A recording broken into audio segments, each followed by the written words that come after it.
La réception de Gibran en français par Édouard Tarabay.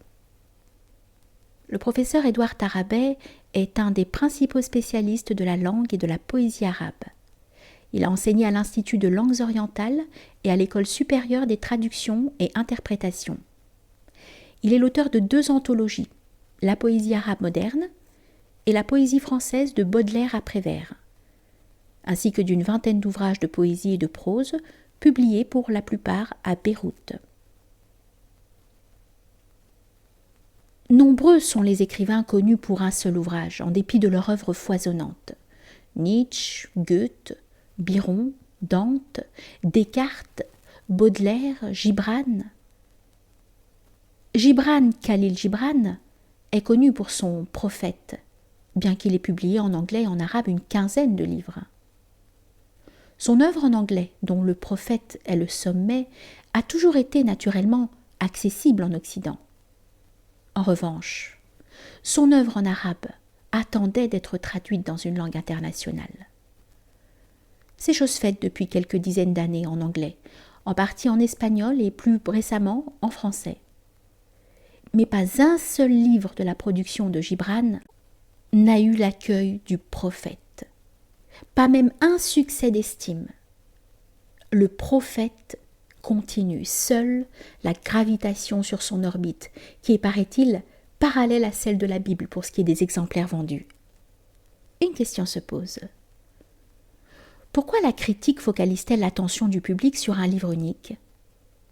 Est-il concevable que le génie d'un écrivain qui fut éblouissant dans un ouvrage ait perdu tout éclat dans ses autres récits ? Bien sûr, le grand cache le petit et lui fait de l'ombre, mais il ne l'annihile pas pour autant. Il suffit parfois de tirer un ouvrage de l'obscurité, de le laisser pousser au soleil pour qu'il apparaisse aussi élevé qu'un cèdre du Liban, avec la majesté de ses branches déployées à l'horizontale, en plans superposés. L'avènement d'un autre ouvrage, d'un auteur connu pour un seul livre, n'a jamais été le fait des spécialistes qui cherchent en général une œuvre peu connue ou totalement inconnue du public éclairé et s'évertuent à lui trouver des qualités insoupçonnées. Travail d'érudition qui met en valeur le spécialiste plutôt que l'ouvrage sorti des limbes. Bien plus que les spécialistes et les érudits, ce sont souvent les traducteurs qui portent un ouvrage méconnu au pinacle. Je pense notamment à la traduction de l'arabe en français des 1001 nuits par Antoine Galland. Ce livre, pratiquement inconnu en Occident par les lettrés arabes eux-mêmes à cause de sa langue populaire peu respectueuse de la facture classique, resplendit dès sa traduction, échelonnée de 1704 à 1717, tel le phare d'Alexandrie, et ses héros, Scheherazade, Aladin, Ali Baba, Sindbad le marin, devinrent familiers aux petits et aux grands.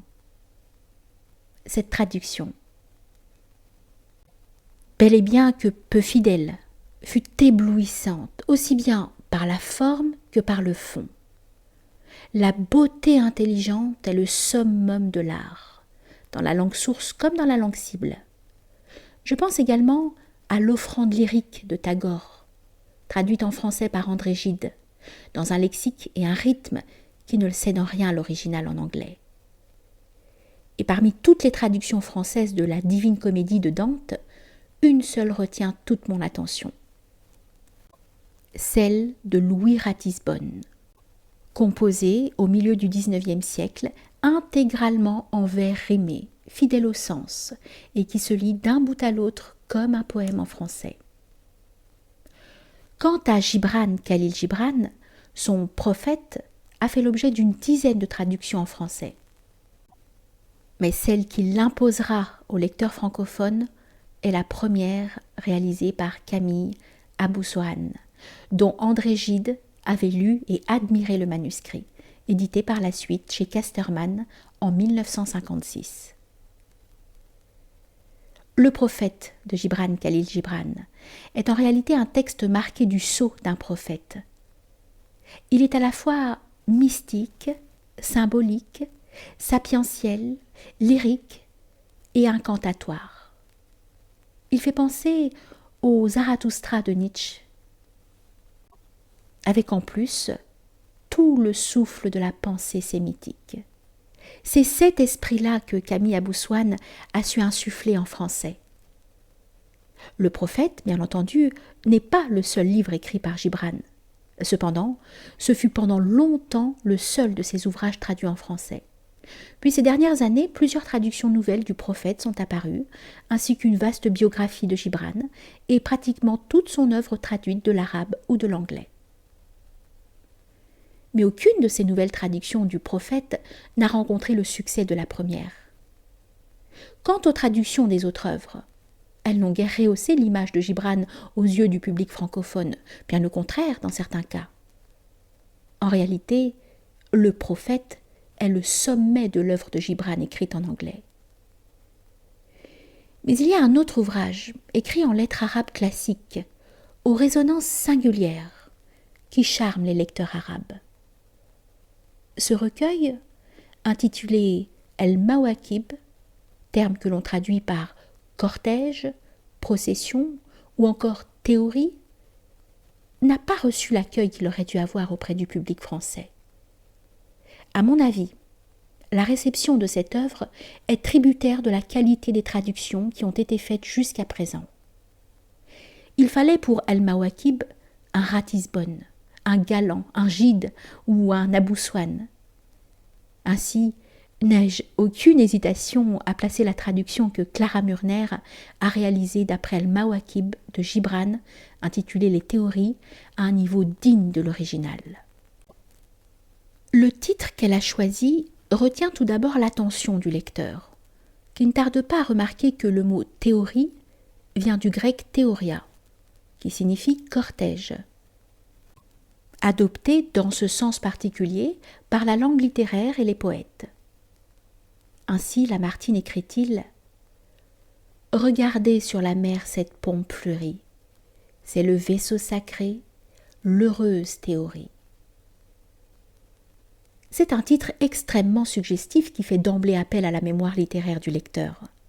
Quant à la traduction proprement dite, elle a la même délicatesse, la même touche subtile qu'en arabe. Cette transposition adéquate n'aurait pu avoir lieu sans une sorte de symbiose entre la sensibilité de la traduction et l'âme du poème arabe. Le vers classique arabe, avec ses alternances de longues et de brèves, et la rime unique et souveraine, mais non point monotone, s'est soumis à des maîtres qui diffèrent selon les thèmes abordés.